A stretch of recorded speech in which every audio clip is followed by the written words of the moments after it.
நம்ம Ashwin sweets and snacks export பண்றதுக்கு 7373041434 மற்றும் www.ashwinsweets.com கான்டாக்ட் பண்ணுங்க.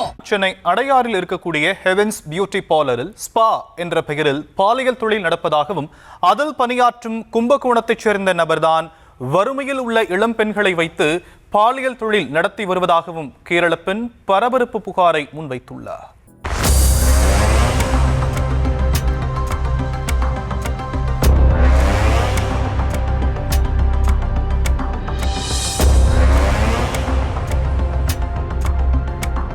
இரண்டு ஆண்டுகள் குடும்பம் நடத்திவிட்டு கறக்கும் வரை பணத்தை கறந்துவிட்டு ஒரு பைசா கூட இல்லாமல் தன்னை நடுரோட்டில் விட்ட நபர் மீது நடவடிக்கை எடுக்க வேண்டும் என்பதே இந்த கேரள பெண்ணின் புலம்பல்.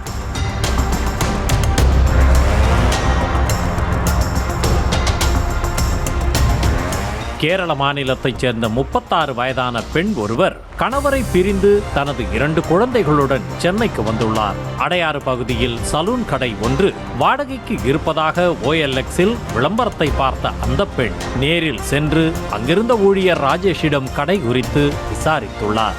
கடையின் ஓனரான சுரேஷ் என்பவரை ராஜேஷ் அறிமுகப்படுத்திய நிலையில் கடைக்கு அட்வான்ஸ் தொகையாக 6 லட்சம் ரூபாய், மாத வாடகை 70,000 என பேசி முடிக்கப்பட்டுள்ளது. அந்த தொகையை சுரேஷுக்கு அனுப்பிய கேரள பெண் ஹெவன்ஸ் பியூட்டி பார்லர் என்ற பெயரில் சலூனை நடத்தி வந்துள்ளார். கடை கை மாறினாலும் அந்த சலூனில் தான் தொடர்ந்து வேலை பார்த்தார் கும்பகோணத்தைச் சேர்ந்த ராஜேஷ்.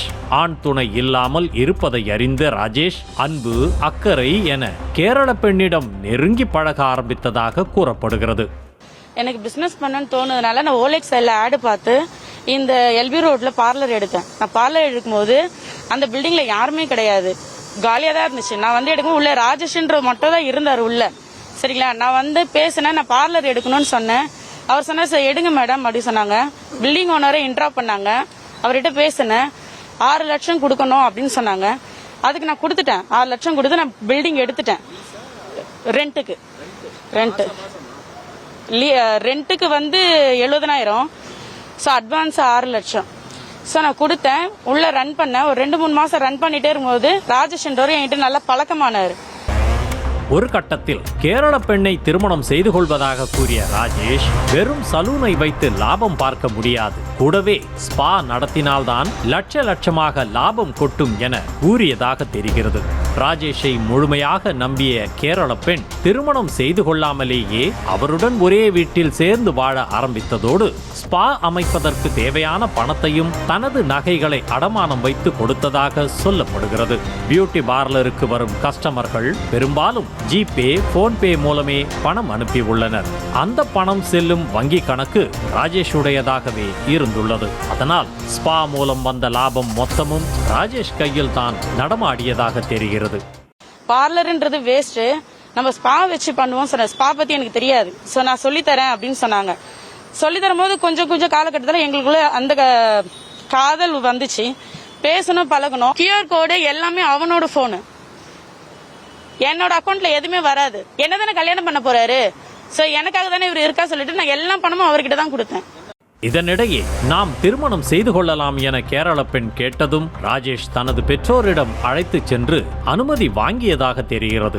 அப்போது என்னதான் 2 பிள்ளைகள் இருந்தாலும் தங்களுக்கென்று ஒரு வாரிசு வேண்டும் என ராஜேஷின் பெற்றோர்கள் நிபந்தனை விதித்ததால் ஏற்கனவே செய்த குடும்ப கட்டுப்பாடு ஆபரேஷனை மாற்றி குழந்தை பெற்றுக்கொள்வதற்காக மறு ஆபரேஷன் செய்துள்ளார் கேரள பெண்.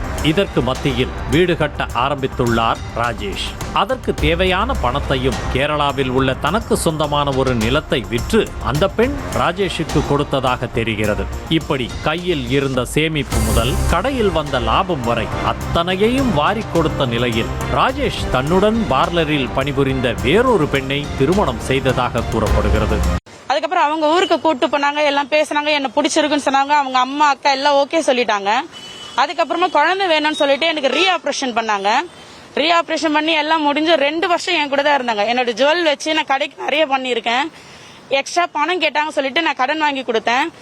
பத்தாவதுக்கு என்னோட லேண்ட் ஒன்று இருந்துச்சு, அதையும் நான் வச்சு நான் கொடுத்தேன். நான் இதனால் அதிர்ச்சியடைந்த கேரள பெண் ராஜேஷிடம் நியாயம் கேட்டதோடு தனக்கு சேர வேண்டிய பணத்தை கொடுக்குமாறு கேட்டுள்ளார். அதற்கு பாலியல் தொழில் செய்து பணத்தை அள்ளலாம், நானே கிளையண்ட் ஏற்பாடு செய்து தருகிறேன் என ராஜேஷ் தகாத வார்த்தைகளில் பேசியதாகவும் கூடவே அவரது நண்பர் தினேஷை வைத்து மிரட்டல் விடுத்ததாகவும் தெரிகிறது. அதேபோல் ராஜேஷின் பெற்றோரும் வாக்குறுதி கொடுத்து காலை வாரிவிட்டதாக கூறப்படுகிறது. இதனால் விரக்தியடைந்த கேரள பெண் சென்னை அடையாறு காவல் நிலையத்தில் புகார் அளித்துள்ளார்.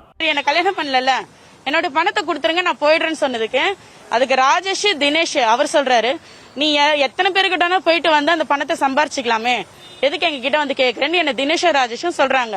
என்ன ரொம்ப தப்பா பேசுறாங்க. அதாவது விபச்சார தொழில் செஞ்சு சம்பாதிச்சுக்கோ அப்படின்ற மாதிரி சொல்றாங்க.